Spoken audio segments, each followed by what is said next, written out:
एक मोठी बातमी समोर येते। छत्रपती संभाजीनगरमध्ये गुंडांचा हैदोस पाहायला मिळतोय। पोलिसांना न जुमानता रस्त्यावरती गुंड हातात चाकू कोयते घेऊन हैदोस घालताना दिसतात। मुकुंदवाडीमध्ये हप्तेखोरी आणि खंडणीसाठी गुंडांकडून दबाव टाकला जातोय। झेंडा चौकामध्ये काही गुंडांनी हातामध्ये चाकू आणि कोयता घेऊन रात्रभर हैदोस घातलाय। याचा एक व्हिडिओ आता समोर आलेला आहे आणि पोलिसांचा या गुंडावरती वचक नसल्याचंच यातनं दिसून येत आहे। त्यामुळे छत्रपती संभाजीनगरमध्ये रात्रभर गुंडांचा हा हैदोस पाहायला मिळतोय। अधिक माहिती घेऊयात। मोहसिन शेख आमचे प्रतिनिधी आपल्या सोबत आहेत। मोहसिन, काय हा नेमका प्रकार? सध्या आपण जर हे सगळे व्हिडिओ बघितले तर अत्यंत भयंकर आणि दहशत माजवणारे हे व्हिडिओ आहे। शहरातील वेगवेगळ्या चौकांमध्ये बिनधास्तपणे हे टोळी व्हिडिओ करते।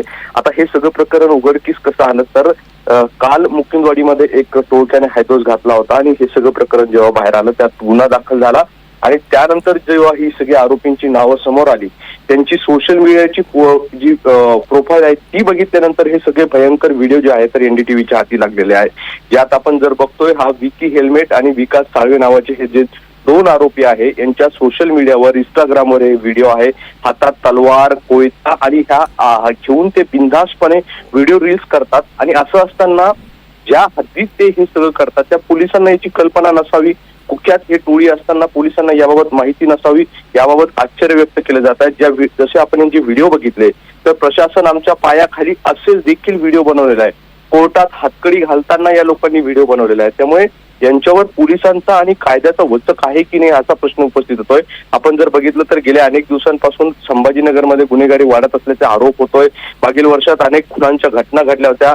नशेखोरांचे अड्डे वाढलेले आहे। असं असताना या टोळ्या बिनधास्तपणे रस्त्यावर हातात कोयते चाकू घेऊन व्हिडिओ बनवतात, सोशल मीडियावर टाकून आपली एक दहशत निर्माण करण्याचा प्रयत्न करतात। मात्र पोलिसांना याबाबत कोणतीही माहिती नसते। एखादा गुन्हा दाखल होतो आणि त्यानंतर हे सगळं प्रकरण बाहेर येतं। त्यामुळे आता संभाजीनगर शहर पोलिसांच्या कार्यक्षमतेवरच आता प्रश्नचिन्ह निर्माण होत आहे। नक्कीच मोहसिन, अत्यंत दुर्दैवी म्हणावं लागेल की अशा पद्धतीचे व्हिडिओ गेल्या अनेक काळापासून हे इंस्टाग्रामवर टाकलेले आहेत, मात्र पोलिसांना याची सुतराम कल्पना नाही। तुर्तास धन्यवाद या संपूर्ण माहितीसाठी। अर्थातच एक प्रकरण समोर आलं आणि त्यानंतर मुकुंदवाडीतली हप्तेखोरी खंडणी यासाठी दबाव टाकल्याचं प्रकरण समोर येताच ही गुंडांची मुजोरी जी आहे ती या व्हिडिओच्या माध्यमातून समोर आलेली आहे, पोलिसांना ही समजली आहे।